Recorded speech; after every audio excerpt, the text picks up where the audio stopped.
Aujourd'hui, ça fait 3 ans que je ne regarde plus les informations, et dans cette vidéo, je vous explique pourquoi je pense qu'à mon sens, regarder les infos, c'est pas quelque chose de très sain, quels sont les bénéfices au fait de ne pas regarder les informations, et surtout comment est-ce qu'aussi on peut continuer de rester informé malgré tout. Il y a fort peu longtemps, dans une galaxie fort peu lointaine, il y a eu ce qui s'appelle le Covid.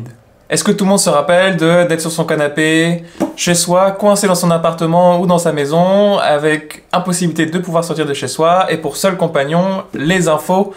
Et ben, rappelez-vous à quel point le climat était anxiogène, surtout au début, et à quelque chose qui m'a vraiment, sur lequel j'ai réfléchi il y a pas très longtemps, et c'est le fait qu'il y avait vous savez, ce compteur, il y avait un site internet avec ce compteur des morts du Covid. C'est quelque chose que je regardais tous les jours au début en me disant, oh là là, dis donc c'est vraiment la cata, c'est horrible et tout. Et c'est vrai que c'était horrible, c'était un climat vraiment complexe, hyper anxiogène, personne ne savait vraiment ce qui se passait et ce qui allait se passer. Mais tout ça, finalement, tout ce climat était vraiment agrémenté par les infos qui, finalement, nous abreuvaient de toutes sortes d'horreurs ou de cas vraiment extrêmes et de stress, finalement, qui a rendu la vie pour beaucoup vraiment très difficile dans, justement, cette période assez particulière. J'habite à l'étranger, donc quand je rentre en France, parfois, effectivement, je suis en famille et il y a parfois, effectivement, les infos à la télévision. Et à chaque fois, je suis choqué de voir à quel point les informations sont nécessairement atroces. Les guerres, la famine, la corruption, le fait divers horrible, enfin bref, il y a toujours un truc affreux qui se passe sur les infos. Il n'y a jamais de bonnes nouvelles finalement. Non seulement il se passe des trucs affreux, mais en plus on reste vraiment sur les trucs affreux le maximum de temps possible. On interviewe des gens, on interviewe plusieurs personnes, des passants qui ont vu l'action de loin ou de près, qui sont à moi parfois même traumatisés un peu de ce qui s'est passé. Vraiment, c'est vraiment le climat maintenu au maximum dans le stress. Vous regardez les infos, vous avez vu toutes ces horreurs et après vous vous enchaînez dans votre journée pour aller dîner ou pour la suite. D'où effectivement ma thèse d'arrêter de regarder les informations. Alors vous allez me dire, Pierre, oui, non mais comment est-ce que tu fais pour rester au courant? Il faut quand même savoir un peu ce qui se passe dans le monde. Comment est-ce que tu fais pour savoir tout ça? Alors oui, effectivement, c'est important de rester informé.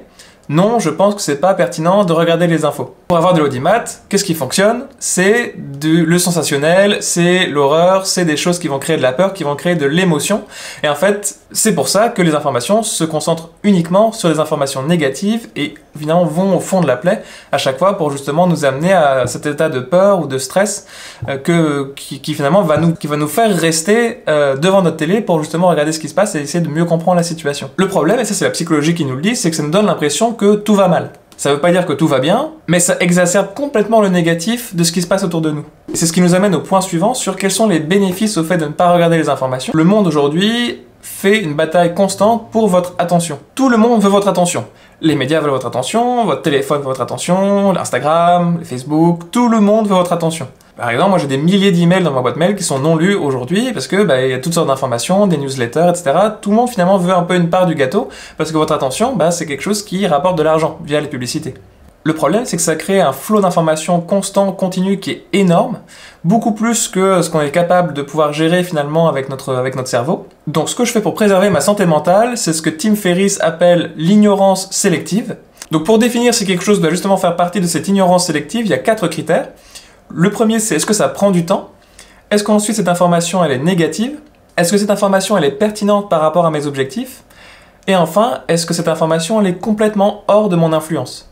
Figurez-vous que la plupart du temps, la plupart des informations qu'on reçoit sont effectivement au moins dans un de ces paniers.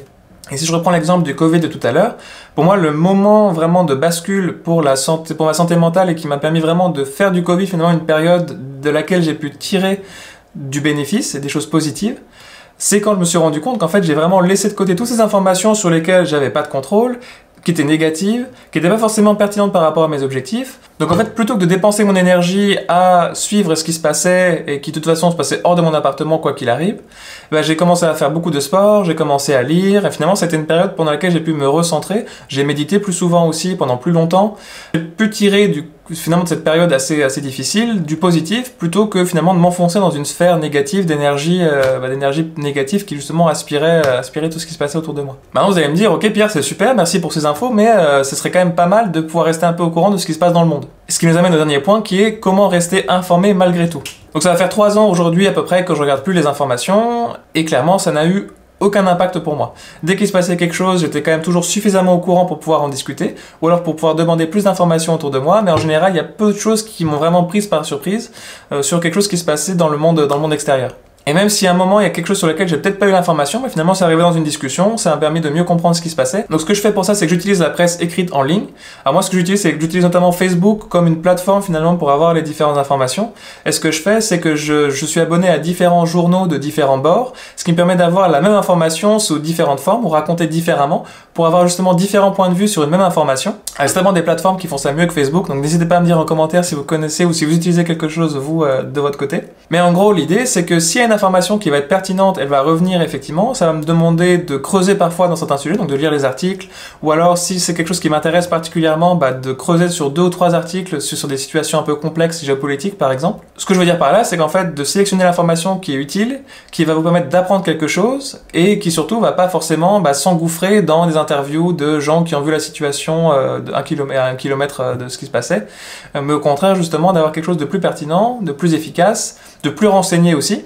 N'hésitez pas à me dire en commentaire ce que vous en pensez, est-ce que c'est quelque chose de complètement irraisonné, et je serais curieux de savoir ce que vous faites vous dans vos quotidiens, est-ce que vous regardez les infos ou pas, est-ce que vous pensez que c'est quelque chose à sauvegarder ou pas comme habitude, et n'hésitez pas à vous abonner et à mettre un like si ça vous intéresse de suivre mes prochaines vidéos. À très bientôt.